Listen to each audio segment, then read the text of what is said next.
اعوذ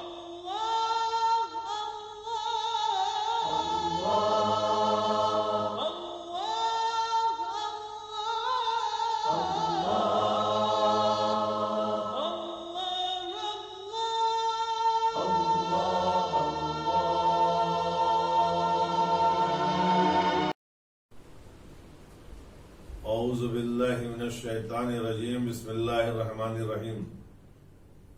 ناظرین السلام علیکم،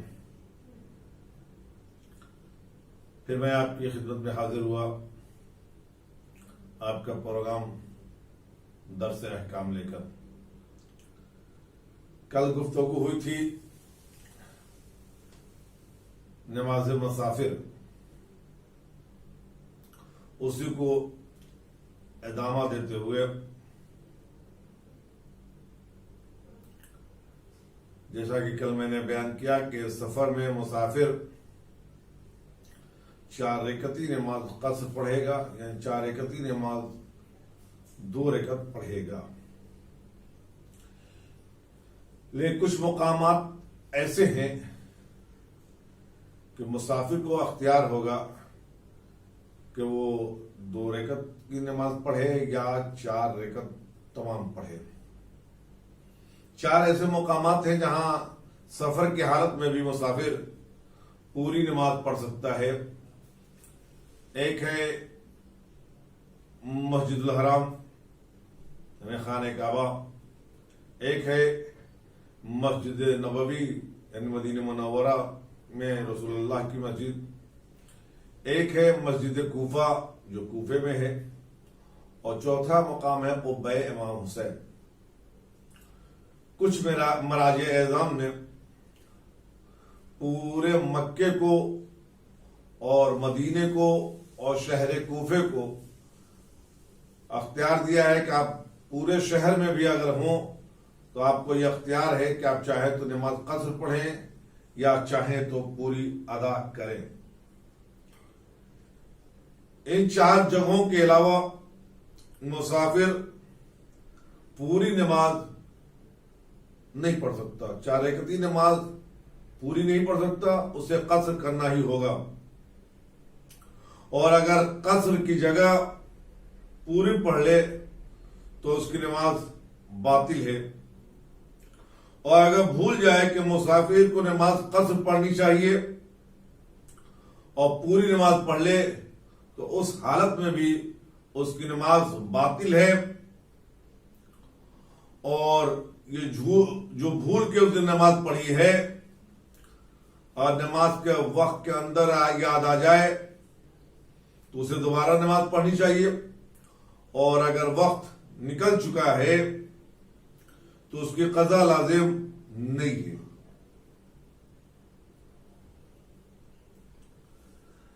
اگر مسافر کو یہ معلوم نہ ہو، یعنی اسے اس مسئلے کا علم نہ تھا کہ اسے نماز جو ہے پوری نہیں پڑھنی چاہیے بلکہ قصر پڑھنی چاہیے،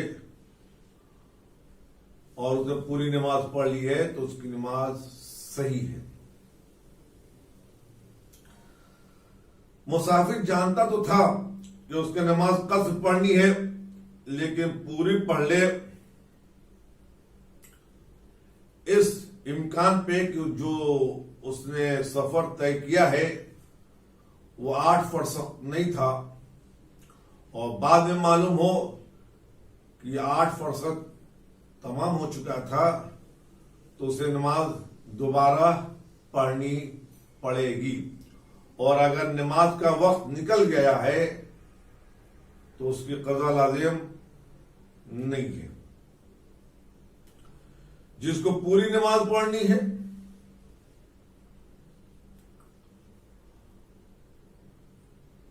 اور اس کی نماز قضا ہو گئی ہو اور وہ مسافر بن جائے اور چاہے کہ اپنی نماز کو قضا پڑھے تو اسے 4 رکعت ہی پڑھنی پڑے گی، اور اگر کسی کی نماز 2 رکعت ہی قضا ہو گئی ہے اور وہ چاہے اس کی قضا کرنا اور اپنے وطن واپس آ گیا ہو تو تو اسے 2 رکعت ہی پڑھنی ہوگی، یعنی جو نماز قضا ہوئی ہے وہی ادا کرنی ہوگی، چاہے وہ سفر میں ہو یا حضر میں۔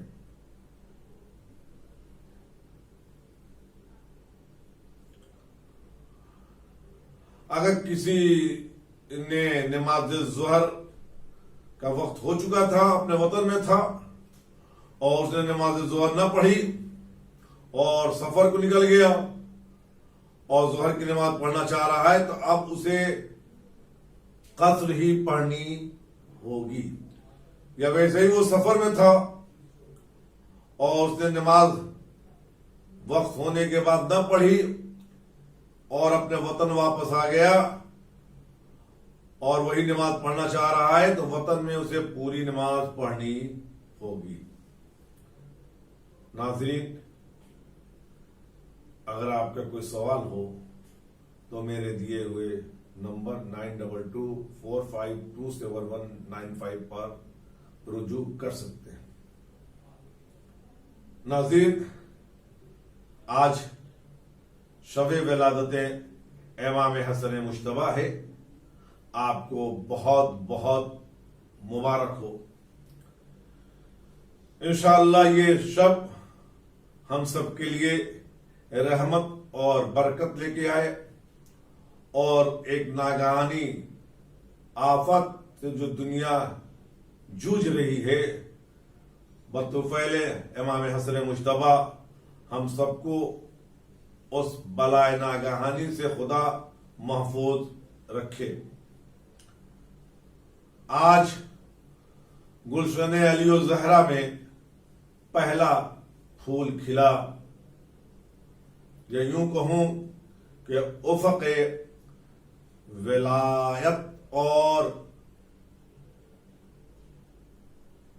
عصمت پر امامت کا چاند چمکا۔ عزیزو، اس حسن کا تذکرہ کوئی کیا کر سکتا ہے جو بطول و علی کا پہلا گل ہو۔ ام المومنین عائشہ فرماتی ہیں، اس میں 2 رخ ہے، امام حسن کی ولادت کے متعلق بھی بیان کرتی ہیں اور عصمت فاطمہ کے متعلق بھی بیان کرتی ہیں، کہ میں اس زہرا کے بارے میں کیا کہوں جس کے گھر 15 رمضان کو ظہر کے وقت حسن کی ولادت ہوئی اور عصر کے وقت زہرا مصلی پہ تھی، نہ زہرا کی نماز چھوٹی نہ زہرا کا روزہ ٹوٹا۔ آسوسی امام کی ولادت کی تاریخ ہے، ہم ان کے ماننے والے ہیں، لیکن کیا ہمارا ماننا اس معیار پہ ہے کہ ہم امام کو کہہ سکے مولا ہم آپ کے غلام ہیں؟ چونکہ تاریخ میں دیکھا ہے کہ امام حسن مجتبی سے جب کسی نے کہہ دیا کہ مولا ہم اتنے موجود تھے پھر بھی آپ نے صلح کیوں کر لی، تو امام نے کہا اگر میرے پاس 10 لوگ ہوتے تو میں قیام کرتا۔ اس نے کہا مولا اگر اجازت ہو تو آپ مجھے اجازت دیجئے، میں اپنے وطن سے جاؤں اور ہزاروں کی تعداد میں آپ کے چاہنے والوں کو بلا کے لاؤں۔ امام نے اجازت دی۔ جب وہ جانے لگا تو امام نے کہا جسے چاہو لے آنا، لیکن میری ایک شرط ہے کہ اس سے کہہ دینا میرے پاس وہی آئے جو اپنا بال منڈوا کے آئے۔ 3 دن ہو گئے، جانے والا 3 دن کے بعد پلٹا۔ امام نے پوچھا کیا ہوا؟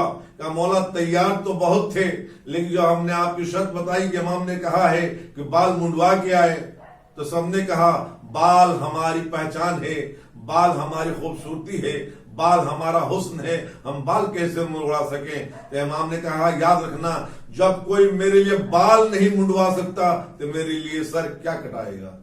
تو ایسا نہ ہو کہ ہمارا عثمان ان لوگوں میں ہو کہ ہم امام کے لیے اپنا بال بھی قربان کرنے کو تیار نہ ہوں۔